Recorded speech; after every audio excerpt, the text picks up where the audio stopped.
আবারও বাংলাদেশের government skill and Neteller open করে দিয়েছে।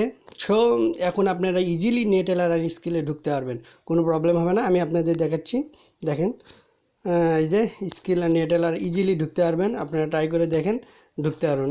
মেবি মনে হয় যে আজ থেকেই, আজ রাত 12টার পর থেকেই স্কিল অ্যান্ড নেটেলারে ঢোকা যাচ্ছে।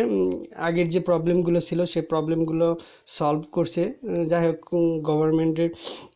বাংলাদেশ গভর্নমেন্টের সাথে স্কিল অ্যান্ড নেটেলারের যে কোনো একটা বিষয়ে আলোচনা হয়েছে, সেটা হয়তো পাবলিক ফেসে আসেনি, কী নিয়ে আসলে বিষয়ে আলোচনা হয়েছে। তো যাই হোক, আমরা যারা আগে ভিপিএন ইউজ করতেছিলাম তাদের বলবো যে আপনারা যারা ভিপিএন ইউজ করছেন তারা অবশ্যই ফোন ক্লিয়ার ডাটা মেরে আবার নতুন করে ঢুকবেন, ঠিক আছে? হ্যাঁ, ফোন অবশ্যই ক্লিয়ার ডাটা করবেন এবং তারপর স্কিল আর নেটেলার ঢুকবেন।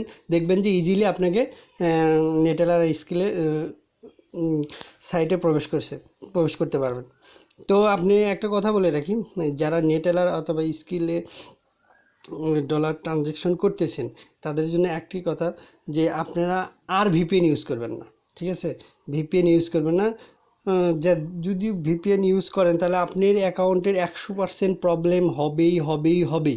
সো এই দিক দিয়ে আপনারা সতর্কতা করে দিলাম, এই দিক দিয়ে আপনাদের সতর্কতা করে দিলাম। আপনারা নেটেলারে আর স্কিলে ব্রাউজারে ওপেন করার সময় কখনো ভিপিএন ইউজ করবেন না, ঠিক আছে? ওকে, সবাই ভালো থাকবেন আর আমার চ্যানেলটা প্লিজ সাবস্ক্রাইব করবেন, ঠিক আছে? ওকে, গুড বাই, ভালো থাকেন। প্লিজ সাবস্ক্রাইব করেন, একটা লাইক দিয়েন।